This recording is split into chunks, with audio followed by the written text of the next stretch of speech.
Film industry के जाने माने अवार्ड और प्रतिष्ठित माने जाने वाले दादा साहेब फाल्के अवार्ड को लेकर एक बात सामने आई है, जिसमें एक बांद्रा पुलिस स्टेशन में मामला दर्ज किया गया है, जहां इस अवार्ड को लेकर फर्जीवाड़ा किया जा रहा था। किस तरीके से फर्जीवाड़ा चल रहा था और कौन लोग थे इसके पीछे और क्या मकसद था, इन सब पर बात करने के लिए हमारे साथ है इस मामले की शिकायतकर्ता निकिता घाग, जो बीजेपी सिनेमा सेल महाराष्ट्र प्रदेश की सेक्रेटरी हैं। मैम, एक फर्जीवाड़ा चल रहा था जिसको आपने एक्सपोज किया, आपने और आपके सहयोगियों ने। किस तरीके से चल रहा था और किस तरीके से इनकी मोडस ऑपरेंडी थी? इसकी शुरुआत 10 साल पहले हुई थी। अभिषेक मिश्रा, अनिल मिश्रा, इसके मेन कर्ता धर्ता तो अनिल मिश्रा है। अनिल मिश्रा एंड अभिषेक मिश्रा, इन्होंने एचयूएफ बनाई। एचयूएफ के अंडर इन लोग परमिशंस निकालते थे, मतलब उसके अंडर बहुत सारी एक्टिविटीज करते थे। इसमें बहुत बड़े बड़े फिल्म स्टार्स को, सेलिब्रिटीज को, Shahrukh Khan, Kareena Kapoor, Shahid Kapoor, Bobby Deol, what not all, Rekha ji, इतने बड़े सेलिब्रिटीज को बेवकूफ बनाया। And Dada Saheb Phalke original award जो गवर्नमेंट की तरफ से दिया जाता है, प्रेसिडेंट के हाथों दिया जाता है, उन्हीं दिग्गज व्यक्तियों को जिन्होंने अपना बहुत बड़ा योगदान दिया है इस इंडस्ट्री में। इसकी शुरुआत 1969 में हुई थी और ये सिर्फ नेशनल फिल्म्स अवार्ड सेरेमनी में दिया जाता है। इसका नाम का यूज कर दादा साहेब फाल्के जी का नाम यूज कर दादा Saheb Phalke international film festival, इस नाम से इन्होंने ये कंपनी खोली और इसके अंडर इन लोग अवार्ड देते थे।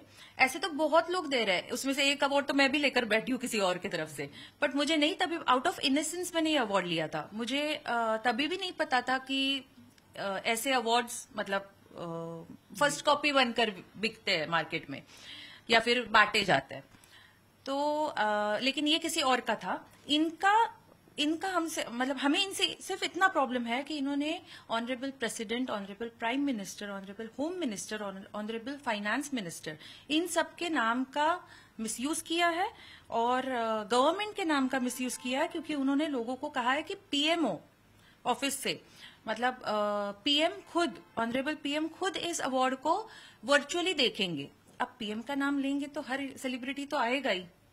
इन्होंने इसकी टोपी उसके सर, उसकी टोपी उसके सर करके ये पूरा फर्जीवाड़ा चलाया है और अभी इसका हमने एक्सपोज किया है बीजेपी चित्रपट कामगार आघाड़ी ने। इसमें मैं शुक्रिया अदा करूंगी हमारे leaders, advocate Vijay ji Hargude, mister Sameer ji Dikshit, mister Vivek ji Jagtap and me. So this is the core team which has exposed, जिन्होंने इस अवार्ड को फर्जीवाड़े को एक्सपोज किया। अभी हमने परसों ही एफआईआर दर्ज की है और हम पूरी कोशिश करें कि सीआईडी, ईडी, ईओडब्ल्यू, ये सारे, सीबीआई, ये सारे इसमें तहकीकात करें और इन्हें कड़ी से कड़ी सजा दिलाई जाए। इन सब में इन्होंने करोड़ों का ये फर्जीवाड़ा चलाया है, करोड़ों का, 10 साल से चला रहे हैं। अभी जाकर जब मल्टीपल कंप्लेन्स आई हमारे पास, तब हमने इस मुद्दे पर गौर किया and with in like 15-20 days हमने इसको इन्वेस्टिगेट करके एक्सपोज किया। आपने कहा ईडी किससे शिकायत करेंगे, तो 10 सालों से चल रहा था, तो क्या इसमें कोई फाइनेंशियल ट्रेल है या मॉनेटरी गेन इनका हुआ है और कितना हुआ है? अगर आप कुछ अंदाजा या आंकड़े बता सके तो। मैं एग्जैक्ट आंकड़े तो नहीं बता सकती क्योंकि वो तो हमारी सक्षम पुलिस डिपार्टमेंट का काम है। एक 50 CR एंड अबाउ, क्योंकि इन्होंने बड़े बड़े स्पॉन्सर्स लाए, Haldiram, Senco, PNB bank, LIC and Tecno, Acer, इतने बड़े बड़े इन्होंने स्पॉन्सर्स लाए। उनसे आप सोचिए कितने लाखों रुपए लिए हैं। प्लस सारे टूरिज्म्स को इन्होंने कनेक्ट करवाया इस अवार्ड फंक्शन से, इनक्रेडिबल इंडिया के नाम पर। वो एक बड़ा फर्जीवाड़ा चलाया। तो ये सिर्फ लाखों या फिर कुछ करोड़ों का नहीं, बहुत करोड़ों का बड़ा स्कैम है। और आपकी शिकायत में आपने कहा, एफआईआर में ये मेंशन किया गया है कि बुक माई शो या जैसे जो अन्य टिकटिंग प्लेटफॉर्म्स हैं उन पर भी टिकट की सेल होती थी, 2.5 लाख रुपए लिए जाते थे। ये किस तरीके से होता था? बुक माई शो पर अगर आप कोई अपना इवेंट दर्ज कर रहे हैं, बुक कर रहे हैं कि आपको टिकट्स बेचनी है, तो आपको उन्हें परमिशंस दिखानी पड़ती है। इन्होंने एक कंपनी बनाई, इसके अंडर ताज से परमिशन, ताजलैंड एंड से परमिशन ली अवार्ड इवेंट के लिए, लोकेशन के लिए। बाकी लोगों से स्पॉन्सर्स उठाए, परमिशन रहेगी तभी तो स्पॉन्सर्स आएंगे ना। तो ये सारी परमिशंस उन्होंने एक कंपनी बनाकर ली और कुछ महीनों बाद वो परमिशन, मतलब वो कंपनी स्ट्राइक ऑफ हुई, मतलब बंद कर दी। तो अगर आपने किसी कंपनी के बेसिस पर परमिशन ली है, अगर वो कंपनी आप बंद कर देते हैं, उसका मतलब वो परमिशन भी तो कैंसिल हो जाती है।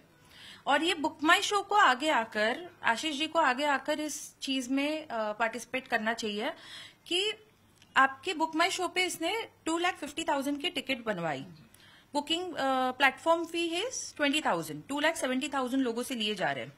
अगर वो कंपनी स्ट्राइक्ड ऑफ है तो आप किस बेसिस पर अभी तक टिकट बिक रहा है? परसों एफआईआर हुआ है, अभी तक टिकट बिक रहा है। सो ये बुक माई शो ने पर्सनली आकर इस चीज की रिस्पॉन्सिबिलिटी लेनी चाहिए। इसमें फ्रॉड क्या है एग्जैक्टली? जो पीएम का नाम इस्तेमाल हुआ है वो फ्रॉड है, या जो ये अवार्ड दे रहे थे वो फर्जी है? क्योंकि इनका नाम तो अलग है, जैसे Dada Saheb Phalke international film award के नाम से ये दे रहे थे, तो क्या वो फर्जी है? इसमें फ्रॉड क्या था एग्जैक्टली? फ्रॉड इसमें ये था, दादा साहब फाल्के जी का नाम यूज कर बहुत लोग अवार्ड्स दे रहे हैं, लेकिन इनका फ्रॉड ये है कि इन्होंने सबको ये बताया कि ये गवर्नमेंट का अवार्ड है। इन्होंने अप्रिसिएशन लेटर्स जो मिनिस्टर्स से हमें आते हैं, those are kind of appreciation, not support letters. There is a difference between support letter and appreciation letter. तो इन्होंने उस लेटर्स का मिसयूज किया। आप वेल विशर्स करके ऑनरेबल मिनिस्टर्स के एंड लीडर्स के फोटोज नहीं डाल सकते वेबसाइट पर। उन्होंने अभी निकाला ये टीएम ट्रेडमार्क डाला था, दादा साहब फाल्के जी के अवार्ड का ट्रेडमार्क डाला था। इनका ट्रेडमार्क ऑलरेडी 3 बार रिफ्यूज हो चुका है और गवर्नमेंट ने यही रीजन दिया है रिफ्यूजल का कि ये नाम लोगों को गुमराह कर सकता है, मिसलीड कर सकता है ओरिजिनल नाम से। वो उन्होंने डाला था। उन्होंने बहुत सारे गवर्नमेंट लोगोज डाले थे। तो आप गवर्नमेंट का नाम यूज कर लोगों को गुमराह कर रहे हैं कि ये अवार्ड गवर्नमेंट का है जो 1969 में शुरुआत हुई थी। That is wrong, that is a fraud. अब एफआईआर हो चुकी है, क्या आगे पुलिस से कुछ बात हुई है? अब क्या पुलिस ने उनको स्टेटमेंट के लिए बुलाया है? इसमें किसी की गिरफ्तारी हुई है अब तक? तो आई बिलीव इन हमारी सक्षम police department, I believe in judiciary. FIR हुई है और उसकी प्रोसीजर चली रही है। हम कंटिन्यूअसली उसका फॉलोअप ले रहे हैं और वो जल्द से जल्द गिरफ्तार हो जाएंगे। अब लोगों के लिए आपका क्या मैसेज होगा? लोगों तक ये बात आप कैसे पहुंचाएंगे? क्योंकि जाहिर तौर पर इस तरीके का अगर आप कह रहे हैं फर्जीवाड़ा चल रहा था, तो लोगों में एक मैसेज यह है कि इस अवार्ड को लेकर, तो उसके लिए क्या सिनेमा यूनियन या फिल्म यूनियन जो है आपकी, उनकी तरफ से कुछ कदम उठाए जा रहे हैं?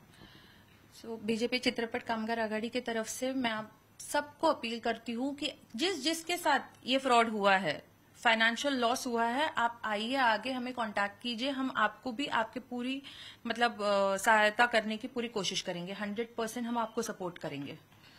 मैम एक आखिरी सवाल, आपने कहा आपको कुछ शिकायतें मिली थी, किन से आई थी ये शिकायतें और किस प्रकार की थी, और कितनी शिकायतें अब तक आपको मिली थी इस अवार्ड, फर्जी अवार्ड को लेकर? किसी एनजीओ की तरफ से आई थी, इंडिविजुअल्स की तरफ से आई थी, जिनका नाम मैं अभी डिस्क्लोज नहीं कर सकती यहाँ पर, बट मल्टीपल कंप्लेन्ट्स आई थी। उसके बाद ही हमने इन्वेस्टिगेट करना स्टार्ट किया एंड वी एज बीजेपी चित्रपट कामगार आघाड़ी हैव फाइल्ड एफआईआर। तो अभी बहुत सारे कंप्लेनेंट्स और आएंगे, वही तो मैं कह रही हूँ कि जिन के साथ ये हुआ है, आप प्लीज आगे आकर हमें कांटेक्ट कीजिए, हम आपको पूरा सपोर्ट करेंगे। मैम आपने कहा कि इस अवार्ड फंक्शन में सेलिब्रिटीज आते थे, बड़े दिग्गज कलाकार जो हैं वो इसमें शिरकत होते थे, तो क्या उनको ये बात पता थी या अब उनसे आपकी कोई बातचीत हुई है, उनसे आपने करस्पॉन्डेंस किया कुछ इसको लेकर? हाँ, तो काफी सेलिब्रिटीज से हमारा करस्पॉन्डेंस हो चुका है, वो भी आगे आने वाले हैं। एंड मेरी बात आज शाहरुख खान जी के जो मैनेजर है पूजा ददलानी जी, उनसे भी होगी, क्योंकि उनसे भी मुझे पूछना कि उन्हें क्या कहकर बुलाया गया, क्योंकि आप शाहरुख खान जैसे इतने बड़े आदमी को अगर बुला रहे हो, आपके पास क्या उतनी सिक्योरिटी आप प्रोवाइड कर पा रहे हो? व्हाट इफ अगर उनको कोई शूट कर दिया होता, लास्ट ईयर उन्होंने बुलाया था, अगर if he would have got shot, हमारे देश का कितने बड़ा नुकसान होता। He is a big artist, right? तो आप अगर इतने लोगों को, बड़े लोगों को बुला रहे हो, तो क्या बोलकर बुला रहे हैं, वो भी तो पूछना बनता है ना। तो आज पूजा ददलानी जी से बात हो जाएगी, मैं आपको अपडेट्स दूंगी। बिल्कुल। तो जिनके साथ भी इस तरीके का फर्जीवाड़ा हुआ है, उनसे अपील की जा रही है कि वो आगे आएं और इस बारे में शिकायत करें, ताकि इस केस को और ठोस बनाया जा सके। कैमरामैन महेश मोरे के साथ दीपेश त्रिपाठी, मुंबई, आज तक।